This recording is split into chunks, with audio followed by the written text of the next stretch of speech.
I think you'll find that you're in the wrong seat, and I'd appreciate it if you'd move your ass before you hold up the entire damn plane."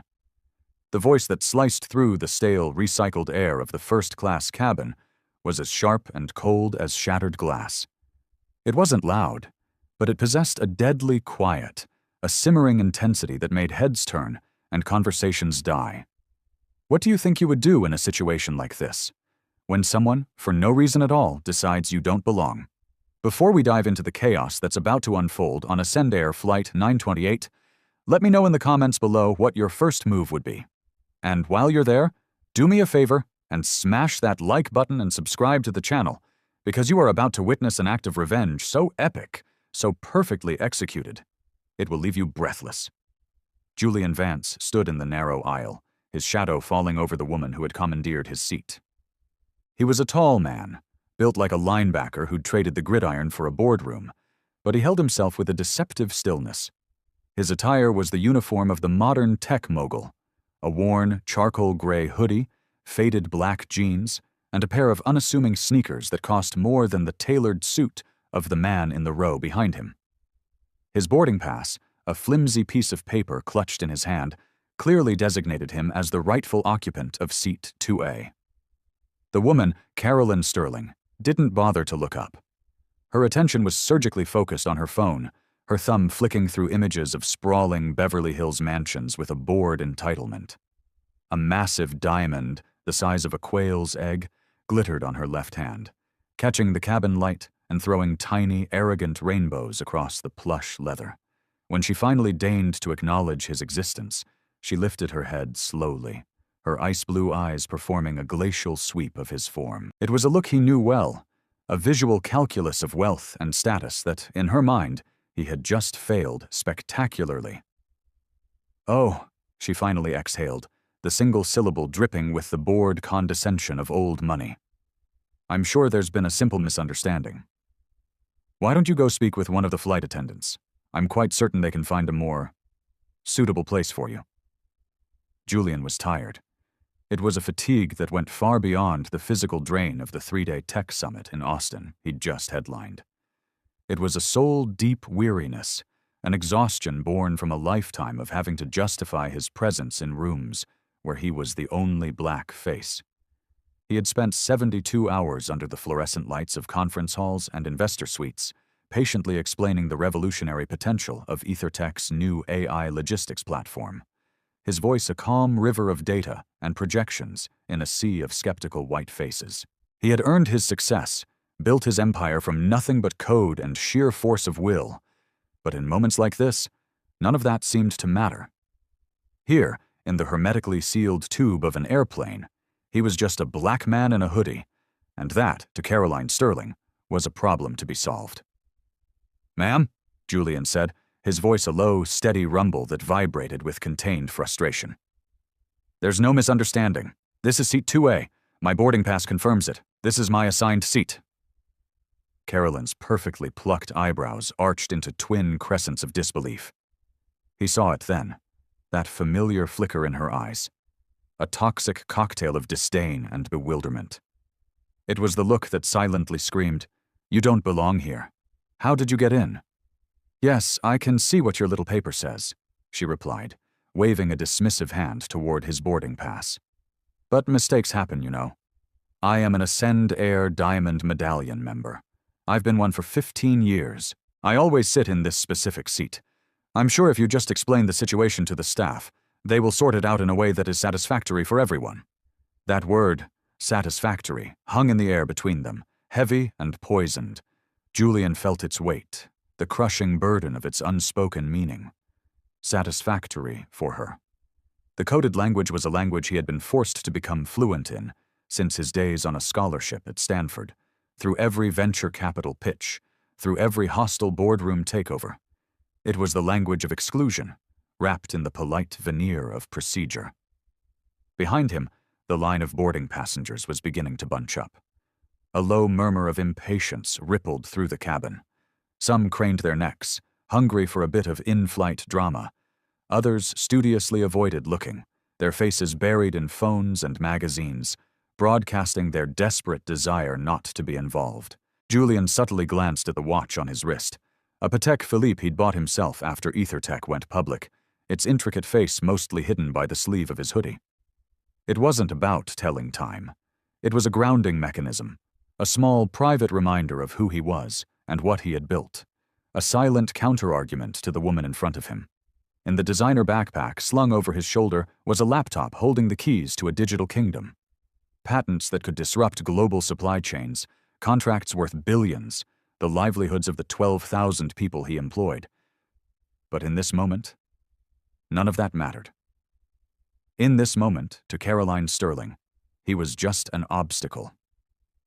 "I understand your loyalty to the airline," Julian said, his words measured, each one carefully chosen. "But this is my seat. I would appreciate it if you would check your own boarding pass and locate your correct seat." A laugh escaped Caroline's lips. It was a sharp, brittle sound, like ice cracking. "Oh, my dear man, I think you're the one who's confused. This is first class. This isn't—" She paused, letting her eyes drift over his casual clothes again, a surgeon examining a diseased specimen. "Well, it's not the place one typically finds people dressed for a jog in the park." The insult landed exactly as intended. It was a weapon she had wielded her entire life, the subtle, deniable shiv of classist and racist assumption. She was questioning not just his ticket, but his entire existence in this space of privilege. What Caroline couldn't possibly know, what no one on this airplane could fathom, was that Julian Vance was not just another passenger. 3 years prior, in a move that had sent shockwaves through the financial world, EtherTech had acquired a controlling interest in Ascend Air's parent company. A quiet, complex acquisition that left him, personally, as the majority owner of the airline. He owned 65% of everything: the planes, the gates, the routes, the brand, and the very seat Caroline Sterling was so stubbornly refusing to vacate. But Julian had learned a crucial lesson early in his career. Never reveal your power until you absolutely have to. It was better to let people reveal their true selves first, to see the ugliness they kept hidden when they believed there were no consequences. "I am not confused about a single thing," Julian replied, his voice losing its patient undertone and taking on a hard, resonant edge that made a few nearby passengers lower their phones. "This is my seat. I am asking you for the last time to move." Caroline's blue eyes narrowed. She was a queen on her throne, unaccustomed to being challenged by a commoner. Her voice dropped, taking on a tone of faux reasonableness that was more insulting than an outright shout. "Look, I don't know what kind of game you think you're playing, but it's over. I am not moving. I've been flying this airline since before you were probably born, and I know how this works. If there's been some kind of clerical error, I am confident that the airline will rectify it in a manner that respects its most loyal customers." The implication was as subtle as a sledgehammer. He wasn't one of them. Therefore, he didn't deserve to be here, regardless of what his ticket said. It was the casual country club racism that she likely didn't even recognize in herself, a prejudice so ingrained it felt like simple common sense. His phone buzzed in his pocket. It was probably Anya, his chief of staff, wondering why he hadn't boarded yet. There were urgent emails demanding his attention, decisions to be made that would ripple across continents. But all of that global commerce and technological innovation faded into a dull background hum. He was standing in the aisle of his own airplane, being told he didn't belong in a seat he didn't just pay for, but fundamentally owned, by a woman whose greatest accomplishment was likely marrying well. The moment stretched, thick with the unspoken history of a nation. The other first-class passengers had dropped all pretense of not watching. It was a spectator sport now, and they were all ringside. Some faces showed discomfort, others a morbid curiosity. A few, he noted with a familiar pang of resignation, wore faint smirks of approval, having already chosen their side based on nothing more than the color of his skin. Julian made his decision. He would not be the bigger person today. He would not de-escalate. He would not quietly move to another seat to keep the peace. Not this time. "Ma'am," he said, and his voice was now imbued with a new weight, a quiet authority that finally made Caroline Sterling's smug smile falter. "I am not asking you again. Get out of my seat, now." Caroline Sterling's face, a carefully maintained mask of expensive creams and subtle cosmetic procedures, hardened into a grotesque caricature of indignation. Her Hermes Birkin bag sat on the empty seat beside her like a second passenger, a silent testament to her status. Shopping bags from Neiman Marcus and Tiffany & Co.'s were clustered around her feet, a barricade of luxury. Everything about her screamed ownership, not just of the seat, but of the entire world she inhabited. "I'm sorry, but I believe you're the one who is misunderstanding the situation," she clipped, her voice the auditory equivalent of a slamming door. "I am Carolyn Sterling. My husband is Edward Sterling of Sterling Capital. Perhaps you've heard of him? We're not just passengers, we're patrons. We are VIPs, and this seat was specifically requested upon booking." Julian remained unmoving in the aisle, a granite pillar against her tide of entitlement. He'd seen this performance 1,000 times in 1,000 different settings. The name drop, the appeal to a higher authority, the fundamental belief that rules were for little people. It was a power play, pure and simple. "Mrs. Sterling," Julian said, his voice dangerously calm, "I don't care if your husband is the King of England. Importance is not a boarding pass. This is seat 2A. That is what my ticket says, the one I paid for with my own money." Her laugh was a sharp, ugly bark that drew more unwanted attention. "Oh, darling, don't be so dramatic. Look around you. Does it look like a mistake was made? Honestly, when was the last time you were even in a first-class cabin?" The question was a deliberate, targeted strike, meant to shame and humiliate him into submission.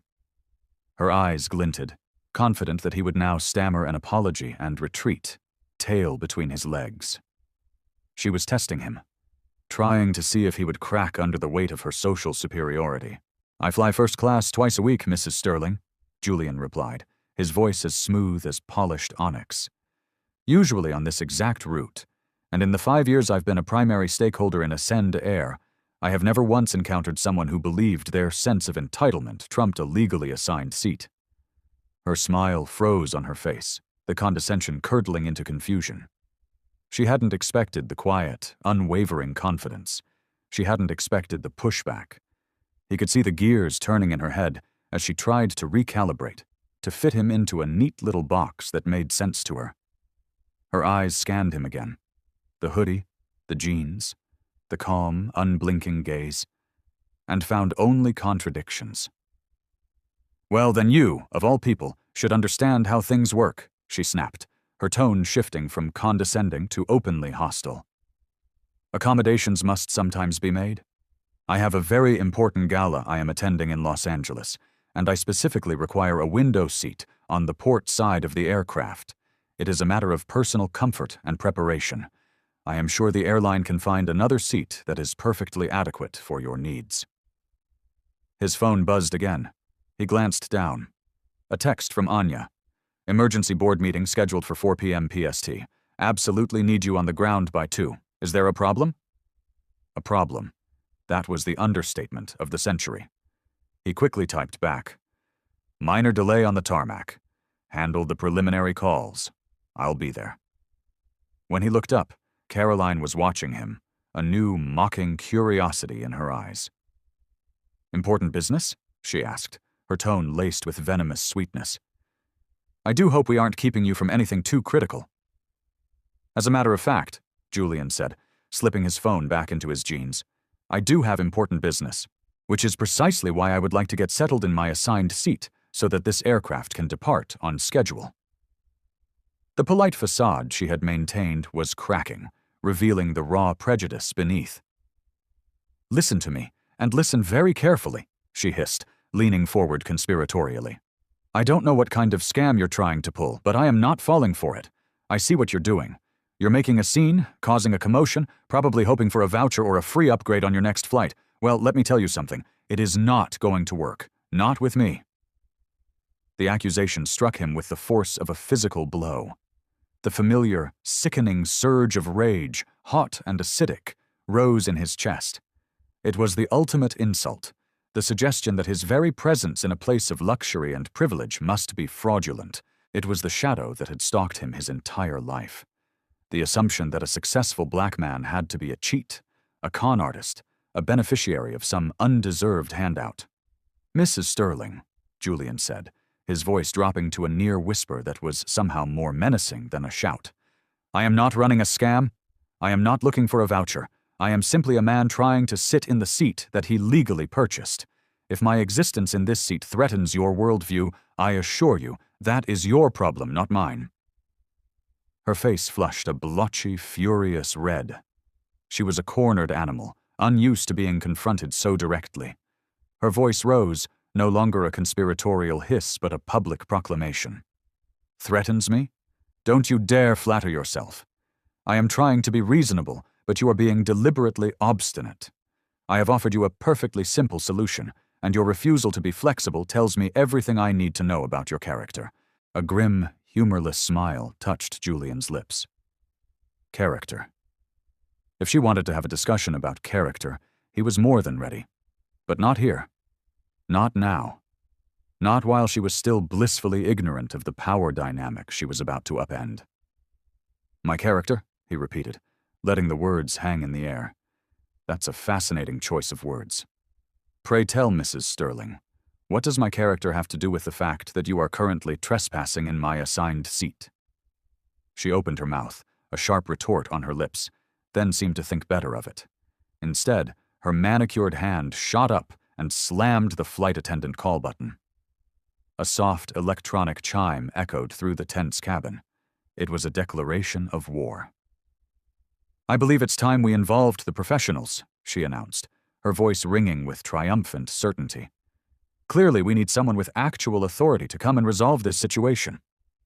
Julian nodded slowly, his eyes locking with hers. "I think that's a wonderful idea," he said, the irony lost on her. "Let's get someone with authority involved.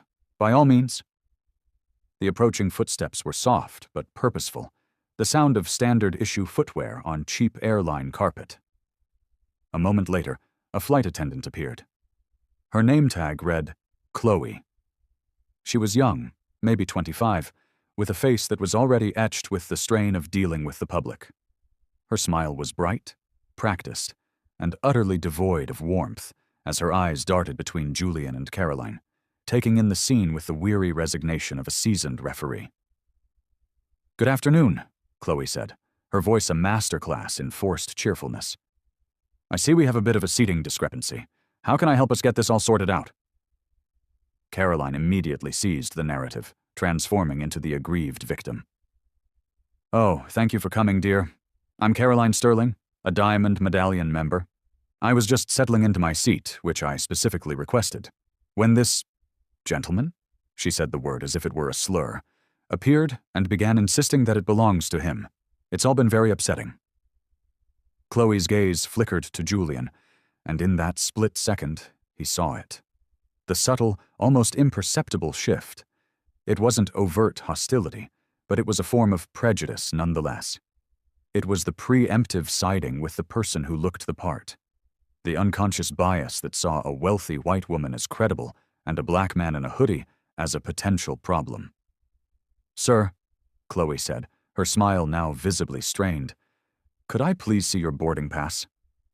He handed it to her wordlessly. He watched her face as she processed the information, her brow furrowing in confusion as she confirmed that seat 2A was, in fact, assigned to Mr. Julian Vance. "Well," she said, her voice betraying her uncertainty, "it does seem, Mr. Vance, that this seat is assigned to you. However—" She trailed off, glancing nervously at Caroline. "Mrs. Sterling is one of our most valued, long-time customers, and she's already quite comfortable." The familiar knot of dread tightened in his stomach. He had seen this play out 100 times before. The diplomatic language was just a smokescreen for the real message. "Please, don't make a fuss. Please be the one to back down. Please understand that the comfort of our preferred clientele is more important than your actual rights." "What, exactly, are you proposing, Chloe?" Julian asked, his voice dangerously quiet. Her professional smile wavered. "We do have another lovely seat available, 3C. It's an aisle seat, very spacious. As a gesture of apology for the mix-up, I would be happy to offer you complimentary drinks and Wi-Fi for the duration of the flight." The mix-up? Julian repeated, his voice incredulous. You mean the mix-up where another passenger has stolen my seat and your solution is to inconvenience me? Sensing her advantage, Caroline pounced. I think that is a wonderfully generous offer, she declared, and a very reasonable solution. As I was explaining, I have my belongings arranged, and I have very specific needs for my connecting flight. I'm sure Mr. Vance is a reasonable man who understands the need for a little flexibility. Chloe nodded, visibly relieved. Mrs. Sterling is right. These things happen from time to time, and we find the best approach is for everyone to work together to find a solution with the least amount of disruption. Julian's eyes swept the first-class cabin. The drama was now in full swing. He saw an older black couple in row 4, watching him with expressions of weary solidarity. They knew this script by heart. In row 3, a sharp-looking Latina woman with a press pass clipped to her lapel was watching with piercing intensity, her phone angled just so. Her eyes met his for a brief moment, and he saw a flicker of professional recognition. Near the window in row 5, a young Asian woman was not even trying to hide the fact that she was live-streaming the entire encounter. He could see the glowing red icon in the corner of her screen.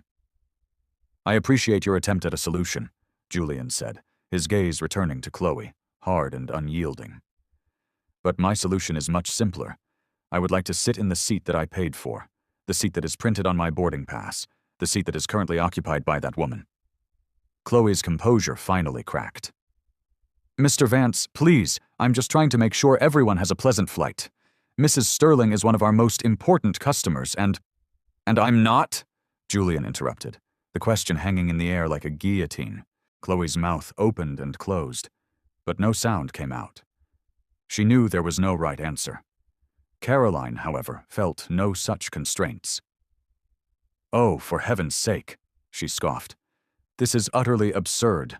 I have been flying with Ascendair for 15 years. I spend more on tickets in a single year than you probably make. I know the flight crews, I know the executives, I know how things are supposed to work. She turned her venomous gaze back to Chloe. I booked this seat. If your computer's made an error, that is a problem for the airline to solve, not me. I am settled, and I will not be moving. His phone buzzed insistently. Another text from Anya, this one more frantic. The irony was suffocating. He was receiving urgent messages about the operational status of his own airline, while one of his own employees was telling him to surrender his seat to placate a racist. Mrs. Sterling, Julian said, his voice now devoid of all warmth. You keep mentioning how long you've been a customer. Let me ask you a question. In all those years, how many times have you been asked to give up your seat for someone else? Her eyes flashed. I'm not being asked to do anything. I am sitting in the seat that I booked. Except you didn't book this seat, Julian countered calmly. Because if you had, your boarding pass would say 2A. But it doesn't, does it? So you're not a loyal customer defending her rights. You're a thief, hoping your perceived status will allow you to get away with it. Chloe stepped between them, her hands held up in a placating gesture. Okay, let's all just take a deep breath. There is no need for inflammatory language. I am sure we can sort this out like adults. I am not the one who needs to be placated, Julian said, his voice low and steady. I am simply tired of being treated as if my presence is a problem to be managed. Caroline let out another one of her sharp, ugly laughs. Your presence? Oh, please. We all know what this is really about. You're putting on a show, hoping to extort some kind of compensation out of the airline. I've seen your type before, and the act is getting old. The accusation hung in the cabin, thick and poisonous. He could feel every eye on him, every passenger waiting to see how he would react to being publicly branded a fraud. He looked from Caroline's sneering face to Chloe's panicked one, then to the silent jury of his fellow passengers. When he finally spoke, his voice was so quiet, so controlled, it was more terrifying than any shout. You have absolutely no idea what you've just done. The air in the cabin crackled, the tension shifting from merely uncomfortable to dangerously electric. Caroline Sterling's accusation had been a match thrown on gasoline, and everyone could feel the heat. Chloe, the flight attendant, looked back and forth between them, her face pale with panic. Her conflict resolution script had just gone up in flames. Her hand twitched toward the intercabin phone, but she hesitated, clearly terrified of escalating the situation further. "Perhaps," Chloe stammered, her voice thin and reedy. I should ask Captain Evans to come out. He'll have the final say on how we handle this." A cruel, triumphant smirk spread across Caroline's face. "Yes," she said, practically purring. "An excellent idea. Let's have a man in charge come and explain the proper protocol to Mr. Vance." Julian gave a slow, deliberate nod. "Please do," he said. "I would very much like to speak with someone who has the authority to make a final decision." As Chloe scurried towards the cockpit like a frightened mouse, a new voice, calm and professional, cut through the silence. "Excuse me, I hope you don't mind, but I've been observing this entire exchange." All heads swiveled toward row 3. It was the Latina woman with the press pass. She looked to be in her mid-40s, with intelligent, dark eyes and an air of unshakable confidence. She held up her business card. "My name is Sophia Reyes," she announced, her voice carrying easily through the cabin. "I'm a national correspondent for the New York Times, and I specialize in stories on corporate accountability and civil rights. And I have to say, Mrs. Sterling, your conduct since this gentleman boarded has been, without question, one of the most appalling displays of public bigotry I have ever witnessed." Caroline's jaw dropped. How dare you? This is a private matter." Sophia offered a smile that was all teeth. "Ma'am, when you engage in discriminatory behavior on a commercial airline, it stops being a private matter and becomes a matter of public interest, which is, conveniently, my business. I've documented dozens of incidents just like this one, and the pattern is always depressingly the same. A person of color with a valid ticket is treated as an intruder by a white patron who believes their privilege makes them immune to the rules."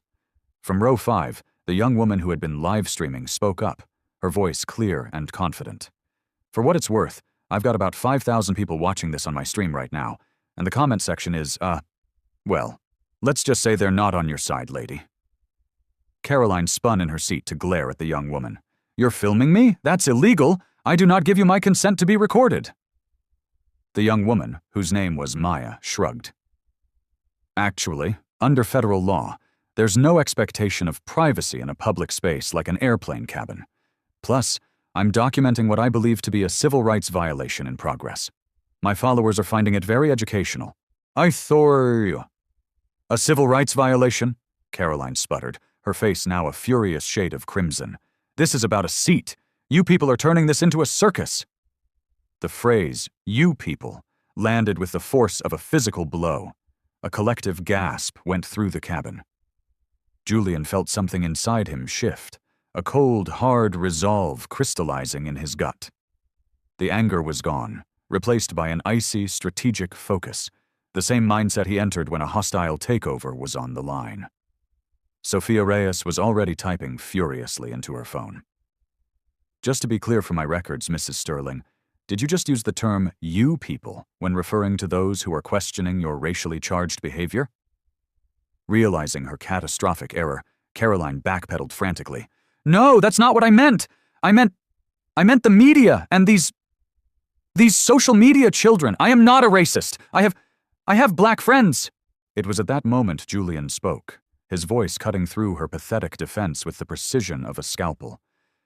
"Mrs. Sterling, in the last 10 minutes, you have insinuated I don't belong in this cabin, accused me of running a scam to get a free flight, and now you've deployed the phrase 'you people' to describe the journalist and the citizen, documenting your behavior. If you are not a racist, you are doing a masterful impression of one." "How dare you?" she shrieked. "I donate to the Urban League. I would never—" "You would never what?" Sophia interjected smoothly. "Assume a black man in a hoodie is poor? Because you did that. Imply his first-class ticket must be fraudulent. You did that too.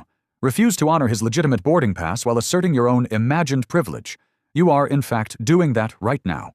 Before Caroline could muster another defense, the imposing figure of Captain Robert Evans appeared at the front of the cabin. He was a man in his late 50s, with a neatly trimmed gray mustache and the weary, authoritative posture of a man who had seen it all. Chloe trailed behind him, looking utterly miserable. Good afternoon, Captain Evans said, his voice the calm, reassuring baritone of a seasoned pilot. I've been told we have a seating issue that's delaying our departure. Let's get this resolved. Caroline was on her feet instantly, her hand extended, her face arranged into a mask of gracious victimhood. Captain, thank you for coming. I'm Caroline Sterling, a Diamond Medallion member.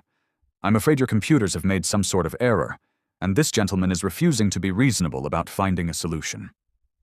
The captain shook her hand briefly before turning to Julian. And you are, sir?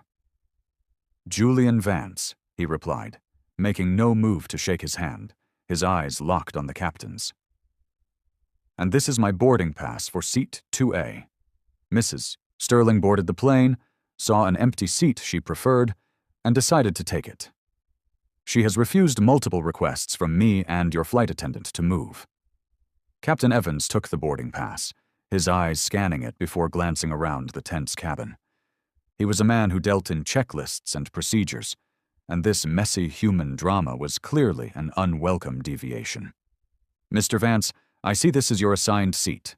However, as I'm sure you can appreciate, Mrs. Sterling is one of our most loyal customers. To keep things moving, I'm sure we can find an accommodation that is acceptable to all parties. The familiar wave of disappointment washed over Julian. The captain, the ultimate authority on the aircraft, was choosing the path of least resistance. He was choosing to appease the belligerent white woman rather than enforce his own airline's rules. Captain, Julian asked, his voice flat, what accommodation do you propose? That I, the person with the correct ticket, should be the one to move so that Mrs. Sterling can have whatever she wants? Captain Evans shifted his weight, clearly uncomfortable. Well, as Ms. Chen mentioned, we have other seats available. A little flexibility on everyone's part can go a long way in these situations. Sophia Reyes spoke up again from her seat. Captain Evans, Sophia Reyes, New York Times. I just want to be clear. Is it the official policy of Ascend Air that a passenger with a valid ticket should relinquish their seat if a higher status passenger decides they want it?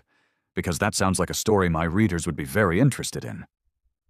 The captain's eyes widened slightly as the full weight of the situation began to dawn on him. A reporter from the New York Times was witnessing and recording all of this. Ma'am, this is a simple customer service matter, not a policy issue. We are simply trying to make our passengers comfortable. Comfortable for whom, Captain? Sophia pressed. Comfortable for Mrs. Sterling, who has created this conflict, or comfortable for Mr. Vance, who is being asked to surrender his rights to avoid making her uncomfortable? Maya, the student, held up her phone. My viewers are asking if this is standard procedure for Ascend Air discrimination complaints. We're at over 10,000 viewers now, and someone just started the hashtag, #NotOgiAscendAirShame. Oh wow, it's starting to trend. Captain Evans looked around the cabin as if seeing it for the first time. The phones, the watching eyes, the journalist taking notes. This was no longer a simple dispute. It was a full-blown public relations catastrophe unfolding in real time. Ladies and gentlemen, I can assure you, Ascend Air has a zero-tolerance policy for discrimination. We are simply trying to find an amicable resolution. Julian took a slow step forward, his presence commanding the attention of everyone in the cabin. Captain Evans, he said, his voice now carrying an edge of command that was impossible to ignore. Let's be perfectly clear. Mrs. Sterling is in my seat without a valid ticket. She has refused to move. Your flight attendant suggested I move. You have now endorsed that same suggestion. At what point does this stop being a customer service matter and start being what it actually is, enabling racial discrimination? The captain's mouth opened, but Julian held up a hand. I'm not done. Mrs. Sterling has publicly accused me of fraud, suggested I don't belong here, and used racially coded language. This has all been witnessed and recorded. So, I will ask you one more time, Captain. Is it Ascend Air policy to tell a black passenger to give up his seat to an entitled white woman to keep the peace? The silence that followed was absolute. The captain was trapped, publicly, with no good answer. It was Caroline who broke the spell, her voice a shrill shriek of desperation. This is preposterous. I will not be lectured by someone who probably got his ticket with frequent flyer miles from a credit card. People who truly belong in first class don't dress like they're heading to a skate park. The insult, so naked and ugly, sucked the remaining air out of the cabin. Sophia was typing at lightning speed. Mrs. Sterling, for the record, did you just imply that Mr. Vance could not have legitimately purchased his own ticket? And did you just link his attire to his right to be in this cabin? Caroline knew she had gone too far, but like a cornered animal, she lashed out again. I'm just saying that there are standards. People who belong here understand how to behave. Julian looked at her, then at the captain, then at the shocked faces of the other passengers. When he spoke, his voice was calm, collected, and absolutely terrifying. Captain Evans, he said, I am now ordering you to return this aircraft to the gate. Ground this flight immediately. A stunned silence fell over the cabin, followed by a ripple of confused murmurs. Captain Evans blinked, as if he'd misheard. I'm sorry, sir, did you just order me to ground the plane? I didn't ask, Julian replied, his tone leaving no room for argument. I told you. Take this plane back to the gate. We are not departing until this is resolved to my satisfaction. Caroline Sterling let out a derisive snort. Oh, this is priceless. Now he thinks he's the CEO of the airline. What's next? Are you going to demand a pilot's uniform? The captain looked genuinely bewildered. He was a man of protocols and checklists, and nowhere in his flight manual was there a procedure for a passenger ordering him to ground the plane. Mr. Vance, I understand your frustration, but you have no authority to make operational decisions for this aircraft. Julian reached into his pocket and pulled out his phone. Captain, he said, I'm about to make one phone call. I suggest you, Mrs. Sterling, and everyone else pay very close attention. Sophia Reyes leaned forward, her reporter's instincts screaming that the story was about to take a dramatic turn. Maya repositioned her phone, her viewer count now skyrocketing past 20,000 as the hashtag #AscendAirShame exploded across Twitter. Julian didn't make a call. Instead, he tapped open an app the other passengers didn't recognize. It had a clean, minimalist interface with the Ascend Air logo at the top, below which were a series of buttons and real-time data streams. Fleet status, on-time performance, and, most ominously, executive override. What is that? Chloe whispered, her eyes wide with a mixture of fear and confusion. Julian's thumb hovered over a large red button labeled Ground Flight, CEO Directive. This, Ms. Chen, he said, his voice resonating through the silent cabin, is the master control panel for the entire Ascend Air global fleet. And this, he pressed the button, is what happens when you push the wrong man too far. A confirmation screen popped up. Are you sure you wish to ground Flight 928? He tapped yes. The screen flashed. Flight 928, Austin, are you gets grounded by owner directive. Return to gate B12 immediately. Almost instantly, the captain's radio crackled to life, the voice from air traffic control sharp and urgent. Ascend 928. This is Austin Tower. We are showing a Priority 1 CEO override on your flight plan. Confirm your status. You are instructed to return to gate B12 immediately. I repeat, return to the gate immediately. Captain Evans stared at his radio console, as if it had spoken in an alien tongue. He looked at Julian, his face a mask of disbelief, then back at the console. Tower, this is Ascend 928. Can you please repeat that traffic? Did you say CEO override? That is affirmative, Ascend 928, the radio squawked back. We are showing a direct command from the EtherTech corporate headquarters to ground your aircraft. Your takeoff clearance is revoked. Taxi back to gate B12. Caroline Sterling's face had drained of all color. She looked from Julian's calm expression to the captain's stunned one. What was that? What did you just do? Julian slipped his phone back into his pocket. His eyes, cold and unforgiving, settled on her. Mrs. Sterling, please allow me to reintroduce myself. My name is Julian Vance. I am the founder and CEO of EtherTech. 3 years ago, my company acquired a 65% controlling stake in Ascend Air's parent corporation. So you see, I don't just have a ticket for this seat. I own this seat. I own this plane. I own this entire goddamn airline. The silence that descended upon the first-class cabin was so profound, so absolute, that the gentle hum of the auxiliary power unit sounded like a roaring engine. Every passenger, every crew member, stared at Julian Vance as if he had just sprouted wings. The black man in the hoodie was not a problem to be managed. He was the king, and they were all standing in his throne room. Sophia Reyes was the first to find her voice, and it was filled with the electric thrill of a journalist who had just stumbled upon the story of the decade. "You're that Julian Vance? The one from the cover of Wired? The man who built the world's most advanced logistics AI from his garage?" Julian gave a slight nod. "The very same. And Mrs. Sterling," he continued, his voice dripping with ice, "since you were so concerned about my qualifications for being in this cabin, you might be interested to know that the Ether Tech software I designed is the same software that runs Ascend Air's entire reservation system, the check-in kiosks you used in the terminal, and the passenger manifest that Captain Evans has been pretending to consult for the last 20 minutes. Caroline's mouth worked silently, like a beached fish gasping for air.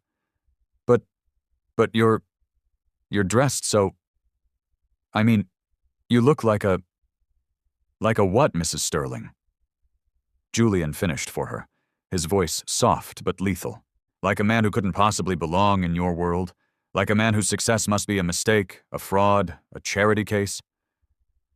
Captain Evans stood frozen, the color draining from his face as he processed the catastrophic reality. He had just spent the last half hour patronizing and attempting to displace the majority owner of the company that signed his paychecks. His radio crackled again, this time the voice of a panicked operations manager. "Captain Evans, this is Ascend Ops. Return to the gate now. We have corporate executives en route to meet the aircraft. All passengers are to remain on board." Chloe, the flight attendant, looked as if she was about to faint. "Mr. Vance, sir, I had no idea. I was only trying to..." "You were trying to solve a problem by asking the black man to be accommodating," Julian finished for her, his tone weary rather than angry. "I know, Ms. Chen. It's the path of least resistance. You've been trained to identify the person in any conflict who seems to have the least social capital and ask them to sacrifice their rights for the comfort of the person who seems to have the most. It's a flawed system." Maya's phone was now a blur of notifications, her live stream having gone supernova. "Holy crap," she whispered, her eyes wide. "We just passed 100,000 viewers. The Washington Post and CNN just retweeted my link." Caroline finally managed to speak, her voice a pathetic, broken croak. I didn't know. If I had known who you were..." "And that," Sophia Reyes interjected, her pen flying across her notepad, "is the entire point, isn't it? You treated him with contempt because you didn't know who he was. The issue isn't your failure to recognize a CEO. It's your failure to recognize a fellow human being's dignity." Julian's phone buzzed. It was Anya. "Julian, what in God's name is happening? The internet is on fire. Something about you grounding a flight at AUS. The board is in full-blown panic. Call me now." He ignored the call, instead typing a quick reply. "Handle all media. Draft a statement on systemic discrimination in air travel. This is no longer a customer service issue. It's a corporate restructuring." As the 737 began its slow, humiliating taxi back toward the terminal, Julian looked at the stunned faces around him. Shock, embarrassment, and on a few, the dawning excitement of being a first-hand witness to history. "Ladies and gentlemen," Julian announced, his voice carrying through the cabin with the effortless authority of a man born to lead. "I want you all to understand that what happened here today was never about a seat. It was about a mindset. It was about what happens every single day to people who look like me, in spaces where we are not expected. Mrs. Sterling saw a black man and assumed he didn't belong. Mrs. Chen saw a conflict and assumed the black man should be the one to compromise. Captain Evans saw a delay and assumed the easiest solution was to appease the valued customer at the expense of the man she was discriminating against. The plane docked at the gate with a gentle bump. Through the window, Julian could see a crowd forming on the jet bridge, airport officials, stern-faced executives in suits, and the unmistakable silhouettes of news cameras. Every single assumption made today was based on nothing more than the color of my skin and the clothes I wear, Julian continued, his voice resonating with moral clarity. And that is a bug in the system that I am now personally going to fix.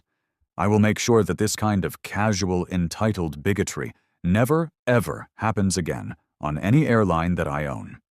Tears were now streaming down Caroline Sterling's face, carving paths through her expensive foundation.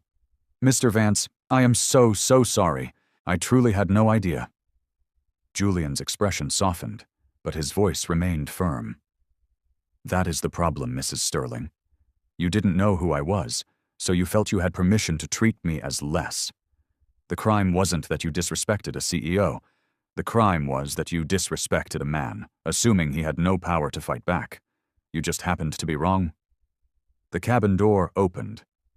As Julian stood and collected his backpack, the other passengers remained silent, watching him with a mixture of awe and fear. Captain Evans, Miss Chen, Julian said as he moved toward the exit. We will be having a long conversation very soon. Mrs. Sterling, my legal department will be in touch to inform you of your lifetime ban from all Ascend Air flights and affiliates. He paused at the door, turning back to face the cabin one last time. And for everyone else who watched this unfold, thank you. Your phones, your attention, your refusal to look away. That is the only reason this story will be told. The most powerful weapon against injustice is to bear witness. With that, Julian Vance stepped off his own airplane and into the blinding flash of camera lights, leaving behind a cabin full of people who had just learned a very public, very expensive lesson about the hidden cost of prejudice.